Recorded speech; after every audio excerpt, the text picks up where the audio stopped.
지휘자님의 헤어스타일도 바꾸시면서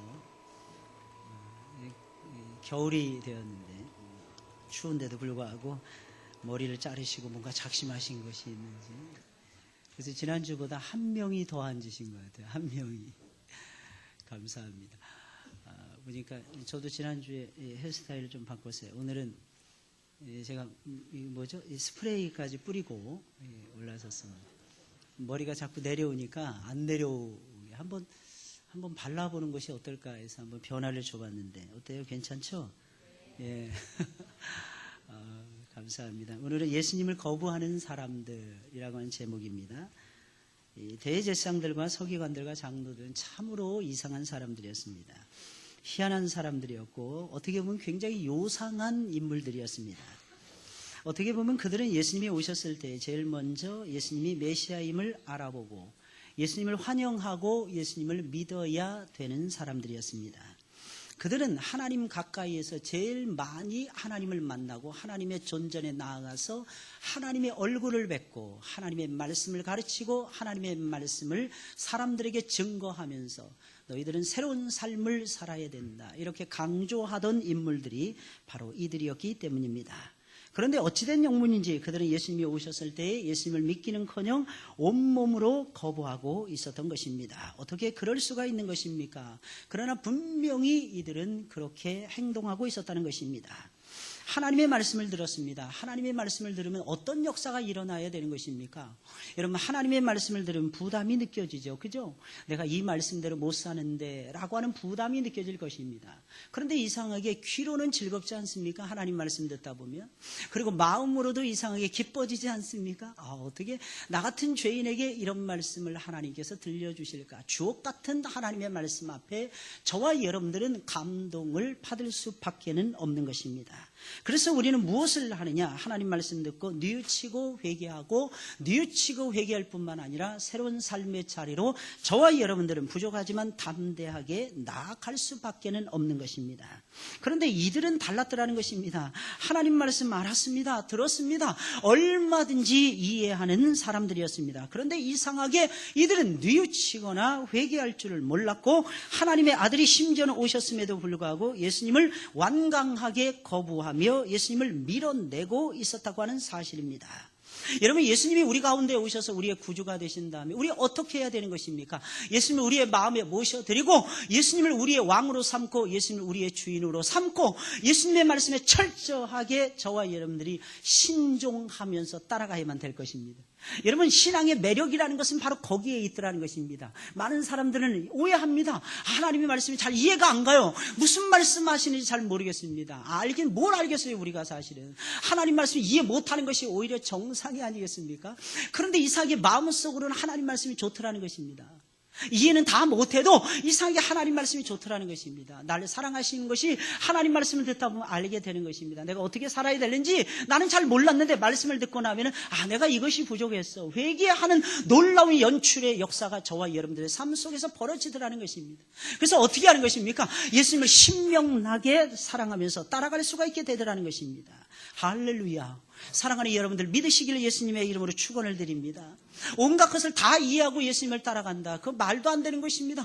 어불성설이라는 것입니다. 이해 못해요. 알아들을 수 없는 말을 저와 여러분들이 들을 때가 많더라는 것입니다. 그런데 이상하게 전에는 싫었는데 이제는 좋아지더라는 것입니다. 왜 그런 것입니까? 영과 영이 통하기 때문이라는 것입니다. 하나님의 성령의 역사가 우리 가운데서 역사를 하십니다. 위에서부터 하나님께서 당신의 영을, 우리에게 밝은 당신의 영을 부어주십니다. 그러니 당연히 하나님 말씀이 와 닿을 수밖에 없는 거 아니겠습니까? 이해를 못해도 때로는 저게 무슨 말일까? 저게 무엇을 상징하는 것일까? 이해 못해도 이상하게 내 마음속에 부딪히고 내 마음의 영혼을 새롭게 하고 내 삶을 새롭게 하는 놀라운 역사가 벌어지고야 말더라는 것입니다.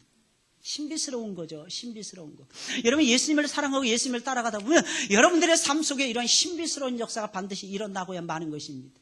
이해할 수 없어요. 어떤 때는 이해할 수 없어요. 도저히 이게 무슨 말일까? 알 수 없습니다. 근데 그 말씀이 좋더라는 것입니다. 이게 무슨 말일까? 이게 무슨 말일까? 예수님께서 하늘로부터 내려온 산떡이라고 하는데 오늘 일부 예배 때 나눴던 말씀입니다. 도대체 산떡이라는 의미가 무슨 뜻일까? 우리 조상들은 하늘로부터 내려오는 만나를 먹고 살았는데 당신이 줄 수 있는 것이 무엇입니까? 예수님 말씀하시길 내가 곧 생명의 떡이니라 라고 말씀하셨더라는 것입니다. 이 말이 무슨 말이겠습니까?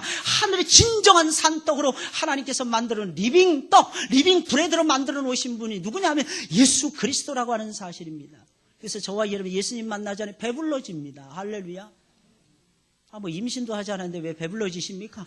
이렇게 반문하실지 모르겠습니다. 생명이 들어갔기 때문에 여러분들은 배부를 수밖에 없어요. 음식을 아직 목사님 점심시간 되려면 한참 멀었는데 어떻게 배불러집니까? 배불러집니다. 이유가 무엇입니까? 생명의 양식을 먹기 때문이라는 것입니다. 예수님께서 나의 양식은 나를 보내신 이의 뜻을 행하며 그의 일을 온전히 이루는 이것이니라. 하나님의 뜻을 따라 살아가는 것이고 하나님의 뜻을 따라 하나님의 일을 감당해내는 것이 이것이 곧 예수님의 양식이 되었다는 것입니다. 이 세상 걸로 여러분들 아무리 많이 치장을 해보세요. 이 세상 좋은 걸로 여러분들 아무리 여러분들의 배를 채워보세요. 만족할 수 있는가? 만족할 수 없습니다. 이유가 무엇입니까? 우리는 영적인 사람들이기 때문입니다. 영적인 사람들은 신령한 은혜가 부어져야만이 만족이라는 것이 채워지는 거예요. 영적인 사람들은 하나님의 뜻을 알고 하나님의 뜻을 발견합니다. 그리고 그 뜻대로 살아갈 때에 만족이라는 것을 터득하게 되더라는 것입니다. 이상하게 배불러지지 않습니까, 여러분들? 예수님 앞에 여러분 오해하지 마시기 바랍니다. 5,000명을 먹였다고 하니까 예수님께서 그냥 나오는 사람들에게 떡을 그냥 5,000명을 나눠줬겠구나 이렇게 생각하는데 절대로 그렇지 않습니다. 하루 종일 굶으면서 하나님의 음성에 귀를 기울였어요. 하루 종일이었습니다. 해가 뉘엿뉘엿지니까 우리 예수님께서 걱정이 되신 것입니다. 제자들이 걱정이 된 거예요. 이들을 그냥 돌려보내면 빈들에서 쓰러질 것이 분명하더라는 것입니다. 바로 그 절박한 상황을 우리 주님께서 연출하신 다음에 오병이어의 5,000명을 먹이는 대기적을 일으키셨다는 것입니다. 사랑하는 여러분들, 신앙의 핵심 무엇인 줄 아십니까? 갈망하는 거예요. 갈망하는 거. 내 주 예수를 사랑하며 갈망하는 것입니다. 이 갈망이 여러분들의 삶을 움직이시기를 예수님의 이름으로 부탁을 드립니다. 여러분 이 자리에 여러분들 나오셨죠? 아침에 일어나서 여러분 움직이시면서 무슨 생각이십니까? 도대체 왜 나로 하여금 이 3부 예배를 드리게 하라는 거야? 4부 예배만 드리면 안 돼? 혹시 여러분들의 마음속에 그런 망령된 생각이 일어나진 않았습니까? 아니면 어떤 사람들은 밤늦게 어젯밤부터 준비하는 거예요. 내일은 설레이는 주일이라는 것입니다. 아침에 벌떡 일어나서 일부 예배부터 드려야지. 하나님 말씀의 세계로 내 자신을 풍덩하고 빠뜨려 봐야지. 그리고 내가 그 속에서 내가 마치 우주에서 내가 움직이는 것처럼, 내가 마치 진공 상태에서 움직이는 것처럼 내 영과 내 육체와 내 삶을 하나님의 손바닥 위에 한번 올려놔 봐야지. 우리 주님께서 나를 어떻게 띄우시는가? 주님께서 나를 어떻게 이렇게 세우시는가? 주님께서 어떻게 나에게 생명을 부어주시는가? 주님께서 나에게 무슨 말씀을 들려주시는가? 그 갈급한 말씀의 세계 가운데로 내가 푹 한번 빠져 봐야지. 그리고 새로워져야지. 그리고 새로운 생각을 해야지. 그리고 새로운 결단을 해야지. 그리고 새로운 삶을 내가 살아봐야지. 이 결심을 하시고 저와 여러분들이 나오셔야만 되더라는 것입니다. 그래도 마귀가 속삭이면 어떡어떡거리고 좋은 것이 저와 여러분들의 인생이 아니겠습니까? 근데 그 결심하고 나온 사람들을 우리 성령께서 지켜주십니다. 너무너무 신기해요. 너무너무 신기합니다. 저는 목사이기 때문에 말씀을 인도하고 이럴 때마다 어떤 분이 그러시더라고요. 목사님 한번 이렇게 앞에 서가지고 말하고 기도하는 것도 힘든데. 그렇죠. 그러니까 저를 불쌍히 여기시고 저를 위해서 늘 기도해 주세요. 한 번 서는 것도 힘든데 목사님은 숙달된 조교가 어디 있어요, 이 세상에서. 그러면 성령의 은혜가 떠나갑니다. 떠나가요. 이 교사를 하든 성가대 대원으로 봉사를 하든 교사를 하든 아니면 차량 봉사를 하든 교회 청소를 하든 모든 일들은 다 주방 봉사를 하든 모든 일들은 다 하나님의 일입니다. 그 하나님의 일은요, 두 가지가 항상 있어야 돼요. 사랑하는 마음, 사모하는 마음이 있어야 되고 또 하나는 뭐냐면 긴장하는 마음이 있어야 돼요. 긴장하는 마음. 이유가 무엇일까요? 하나님 앞에서 행하고 있는 거예요. 그러니까 늘 두려운 거예요. 어떤 때는. 저는 그래서 늘 그 말씀을 새기면서 마음에 담고 항상 하나님의 말씀을 선포합니다. 뭐냐? Be strong and courageous.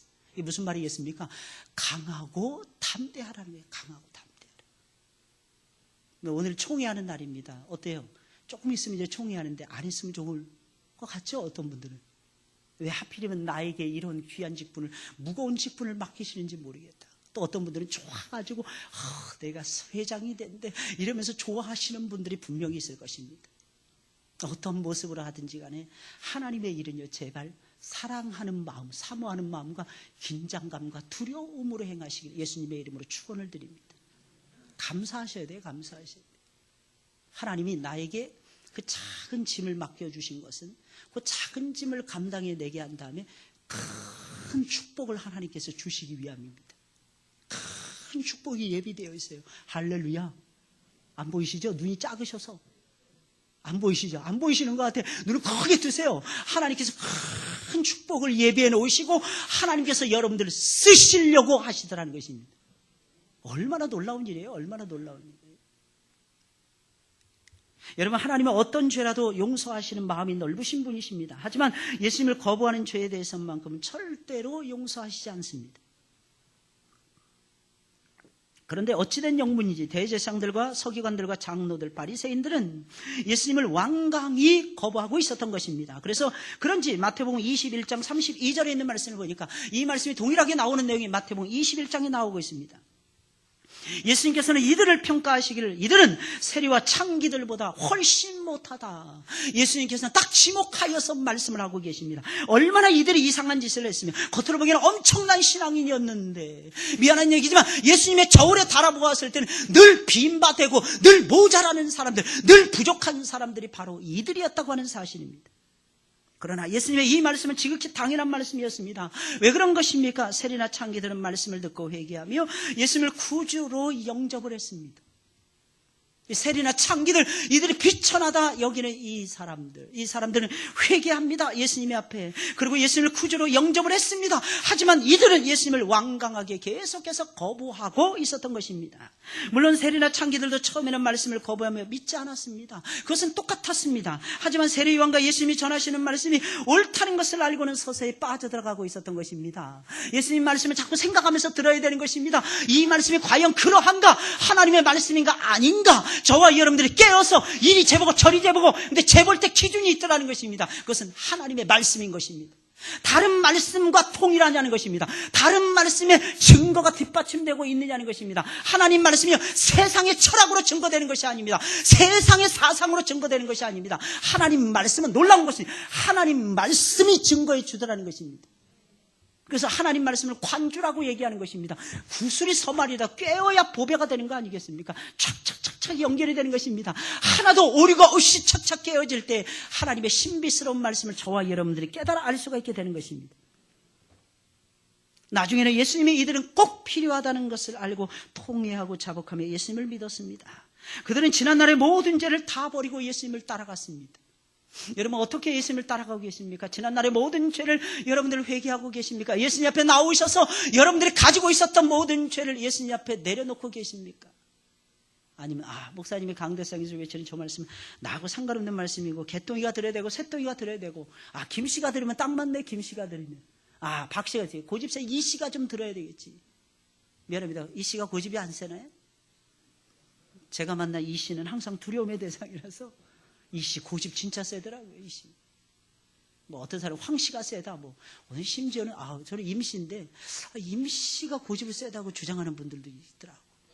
임씨 고집은 아무것도 아니에요. 최씨, 황씨 이런 분 대단합니다. 대단해. 근데 제가 지금까지 만난 이씨들은 다 대단했습니다. 늘 두려움에 대해서. 저희 어머니도 이씨, 집사람도 이씨. 항상 이씨에 딱 둘러싸여서 이씨가 무섭더라고. 이씨가. 근데 보니까 다 고집스러워요. 다 대단하더라고요. 왜 그러겠어요? 왜 그러겠어요? 우리는 아담과 하와의 죄를 유전받은 사람들이기 때문입니다. 그러니까 고집이 셀 수밖에 없는 거예요. 그런데 대제사장들과 서기관들과 장로들은 끝까지 예수님을 거부하며 받아들이질 않았습니다. 항상 말씀을 가까이 하고 있었고 언제나 예배의 한복판에 그들은 서 있었고 예배를 주관하고 있었지만은 진정으로 회개할 줄은 몰랐다는 것입니다.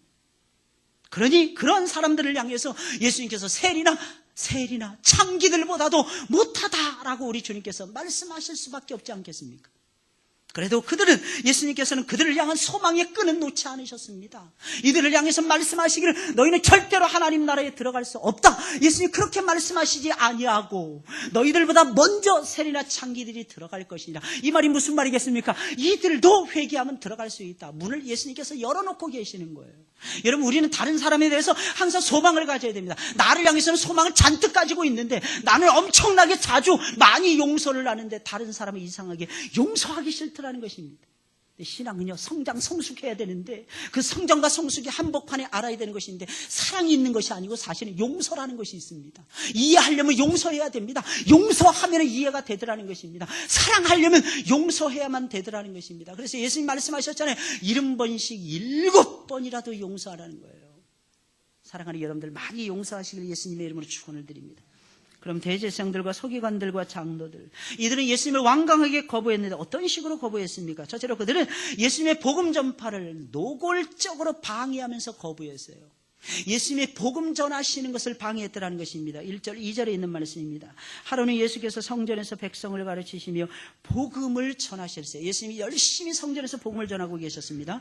대제사장들과 서기관들이 장로들과 함께 가까이 와서 말하여 가르되, 가까이 나와 오는 것까지는 좋았다는 것입니다. 당신이 무슨 권세로 이런 일을 하는지 이 권세를 준 이가 누구인지 우리에게 말하라. 예수님에게 요구를 하는 것입니다. 누구에게 이 권세를 준 이가 누구인지 우리에게 말하라. 예수님이 그들에게 설명할 이유가 뭐가 있습니까? 근데 우리에게 말하라 이 강조하는 거 보세요. 여러분, 예루살렘 성 안으로 들어가신 예수님께서 곧바로 성전에 들어가십니다. 곧바로 왜 들어가신 것입니까? 하나님의 성전을 구경하기 위해서입니까? 아니에요. 하나님 말씀 증거하고 싶으셔서. 여러분 오해하지 마시기 바랍니다. 우리 가운데 복음이 제일 필요하다는 것을 저와 여러분들은 명심해야 되는 것입니다. 여러분, 복음이 필요한 것이 어디입니까? 사람이 사는 곳이라면 전부 다 복음이 필요할 것입니다. 그런데 특별히 복음이 필요한 곳이 있어요. 그게 어디입니까?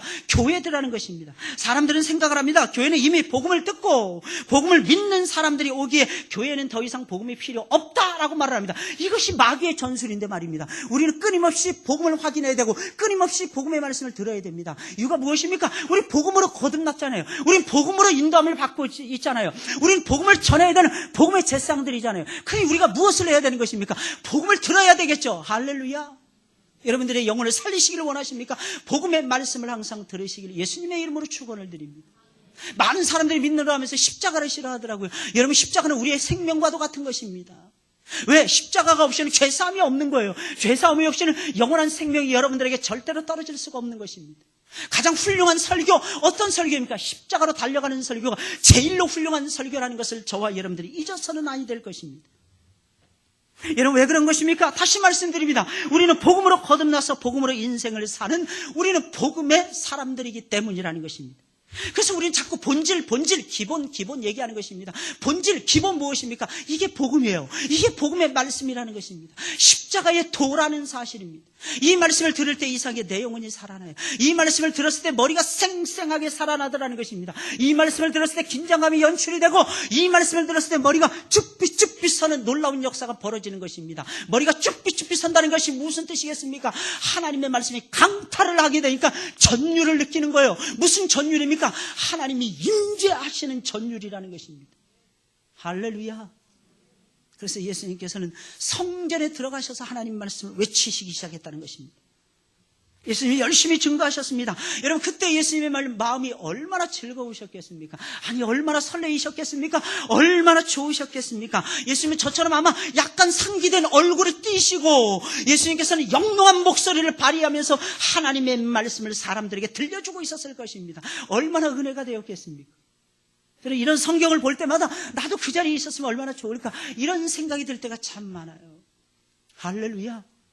그러나 사랑하는 여러분들이 오해하지 마시길 바랍니다. 그것보다도 더 소중한 것이 있는데, 예수님을 안 보고도 예수님의 음성을 듣고 부족한 목사를 통해서 말씀을 들으면서도 저 말씀은 하나님의 말씀이야, 저 말씀은 내가 들어야 되는 말씀이야, 저 말씀을 따라서 나는 살아가야 돼, 이렇게 도전을 받는 사람들이 오히려 예수님의 얼굴을 직접 보고 음성을 들었던 사람들보다 예수님 말씀하십니다. 더 복이 있느니라. 우리가 더 복이 있다라는 얘기예요. 우리가 더 훨씬 더 많이. 어떻게 보면 죽쓰는 설교 속에서 은혜 받는 사람들이 제가 봤을 때 진짜 신앙인 것 같아요. 이 죽쓰는, 목사가 설교할 때 죽을 쓸 때가 있거든요. 이 죽쓰는 설교에서도 아멘 하는 무리들은 있더라고. 저는 처음에 정말 이해가 안 갔어요. 저 사람이 혹시 졸다가 아멘 하는 거 아닌가? 처음에 이렇게 생각했습니다. 근데 아니더라고요. 마치 베레아 사람과 같아서 하나님 말씀이 과연 그런가 상고하면서 말씀을 받을 때 하나님의 말씀으로 받는 거예요.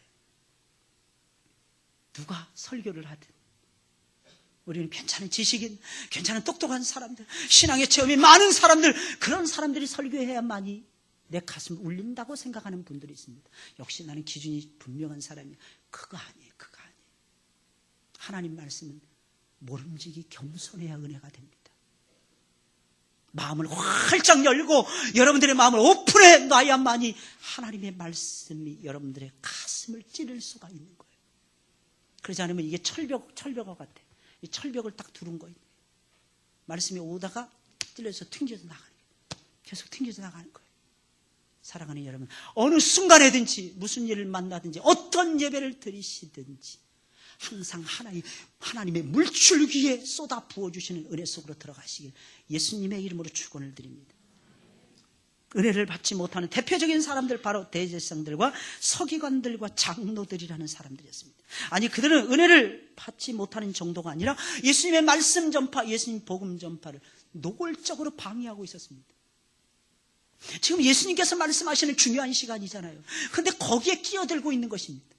예수님이 지금 은혜스러운 하나님의 말씀을 지금 증거하고 있는 것입니다. 예를 들어서 제가 지금 설교를 하고 있는 것입니다. 근데 갑자기 어떤 분이 손을 들고 그렇지 않습니다, 아니면 질문이 있습니다, 여러분 설교 시간에 이런다고 생각을 해보시길 바랍니다. 그러면 말씀의 흐름이 깨져버리고 말 것입니다. 마치 예수님께서는 웅장하신 하나님의 말씀, 은혜로우신 하나님의 말씀, 영롱한 당신의 말씀을 외치고 계시는데 이때 하필이면 손을 들고 말을 하는 것입니다. 당신이 무슨 권세로 이런 일을 하는지, 이 권세를 준 이가 누구인지 우리에게 말하세요. 허락 없이 뭐 때문에 이곳을 설교하느냐는 것입니다. 사랑하는 여러분들, 복음 전파를 방해하면 절대로 안 됩니다. 어떤 경우든지 복음 전파를 방해하지 마시고 오히려 복음 전파의 수종을 드시는 여러분들이 되시길 예수님의 이름으로 축원을 드립니다. 여러분, 복음 전파를 방해하면 큰 일이 납니다. 하나님은 복음의 말씀으로 죄인들을 부르시고 변화시키시기를 원하셨어요. 복음을 통해서 이 세상을 바꾸어 놓기를 우리 하나님께서는 간절히 열망하고 계셨다는 것입니다. 그런데 복음을 방해해 보세요. 그것은 하나님의 원수가 되는 것입니다. 하나님이 싫어하시고 하나님이 미워하시는 것입니다. 어떻게 구원의 역사가, 축복의 역사가 우리 가운데서 일어나겠습니까? 그것은 말도 안 되는 일이라는 것입니다. 둘째로 그들은 예수님의 권위에 컵없이 도전을 하며 예수님을 거부하고 있었습니다. 적어도 세리와 창기들은 예수님의 권위에 도전하지는 않았습니다.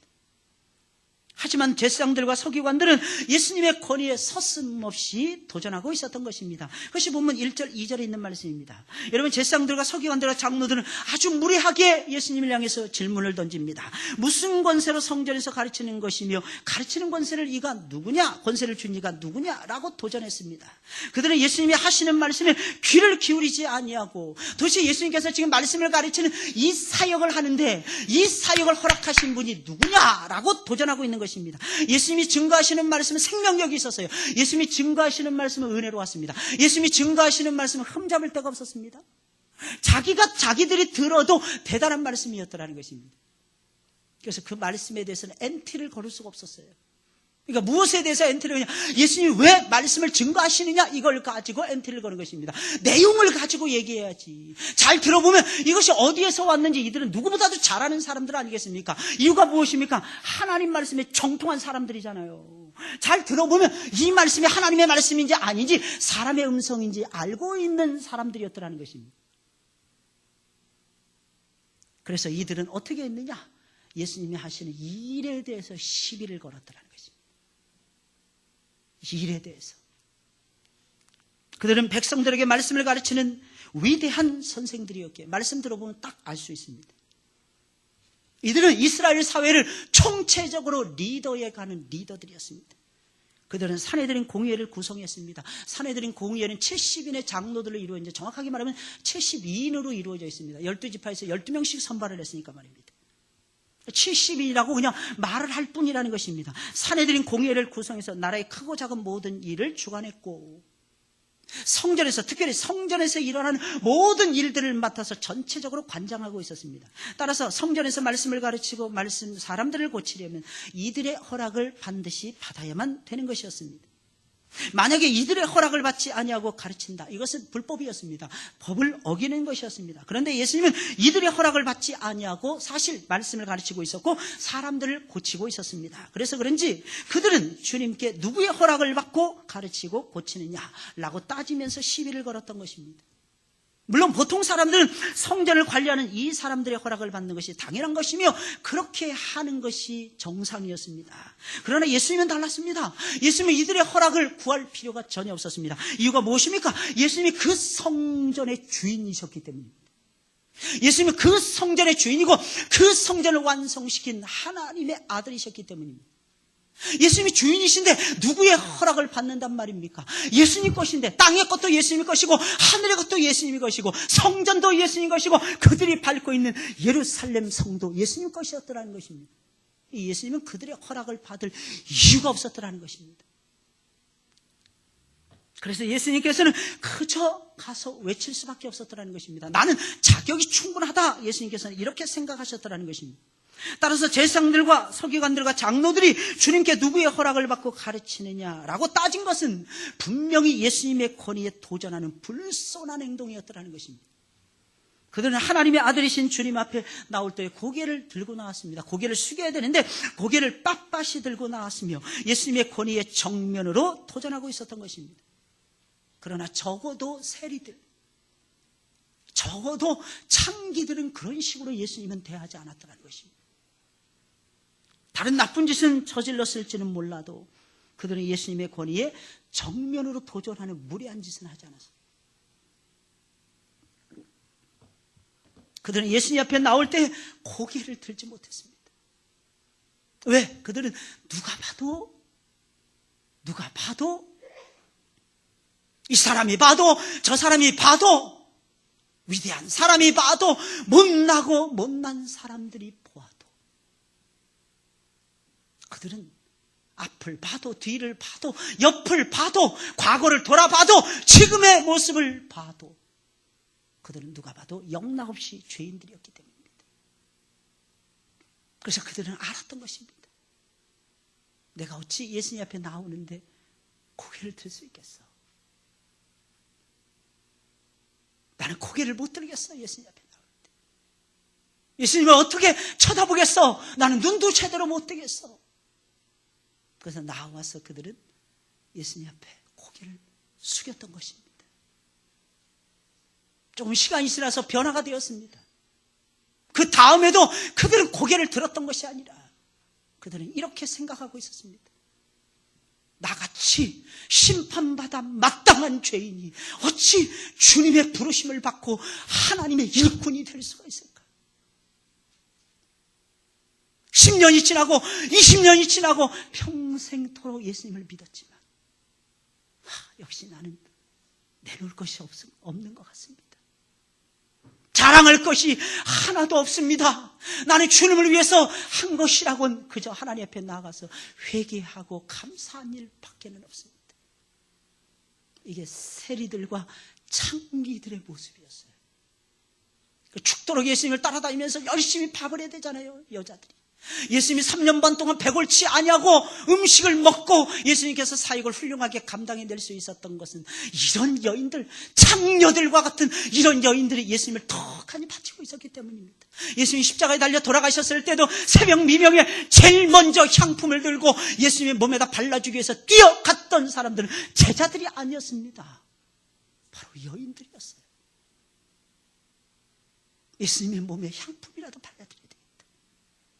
예수님이 십자가를 짊어지고 갈보리 언덕을 올라갈 때도 다 도망쳤지만 예수님의 이 따르던 이 여인들만큼은 예수님을 버릴 수가 없었습니다. 울면서 따라갑니다. 그렇게 울면서 따라갑니다. 왜? 주님이 십자가에 달려 돌아가신다는 것을 믿을 수가 없었기 때문입니다. 인정할 수가 없었기 때문입니다. 그 일은 내가 해야만 되는 일인데 그 일을 어찌하여 죄 없으신 주님이 하시냐는 것입니다.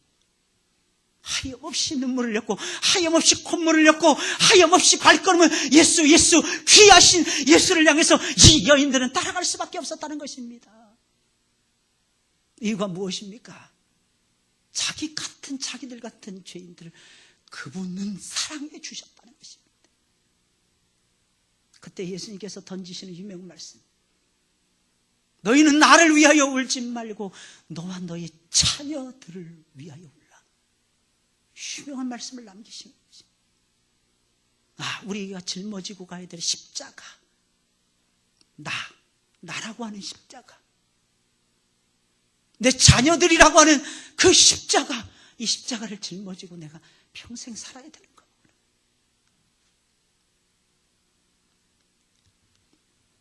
그런데 바리새인들은, 제사장들은, 서기관들은 내려놓을 죄가 없다고 생각을 했던 것입니다. 그러니 겁없이 예수님을 향해서 도전을 할 수밖에. 마지막 세 번째로 그들은 정직하지 못한 반응을 보이며 주님을 거부했습니다. 그들이 무슨 권세로 성전에서 가르치느냐? 예수님에게 묻자 예수님께서 나도 한 말을 너희에게 물으리니. 참 예수님 똑똑하십니다. 어떤 사람들은 어쩌고저쩌고 말을 하잖아요. 그럼 거기에 답을 하기에 바쁘잖아요. 근데 예수님께서는 그러지 않습니다. 그러니까 말싸움에서 여러분들이 지게 되는 것입니다. 답을 주지 마세요. 예수님처럼 하세요. 예수님처럼. 나도 너희에게 한두 가지 물을 것이 있느니라. 내게 말하라. 요한의 세례가 하늘로서 온 것이냐, 사람에게서 온 것이냐, 하늘로부터 내려온 것이냐, 하늘로부터 권세를 가지고 요한이 세례를 준 것이냐, 아니면 사람들의 인기를 등에 업고 요한이 세례를 준 것이냐. 아마 천둥 소리처럼 느껴졌을 것입니다. 이 질문을 받고 저들은 당황했습니다. 저들은 고민하지 않을 수가 없었습니다. 만약에 하늘에서부터 왔다 하면 당장에 왜 하늘로부터 온 것을 너희는 믿지 않았느냐, 책망받을 것이 뻔했더라는 것입니다.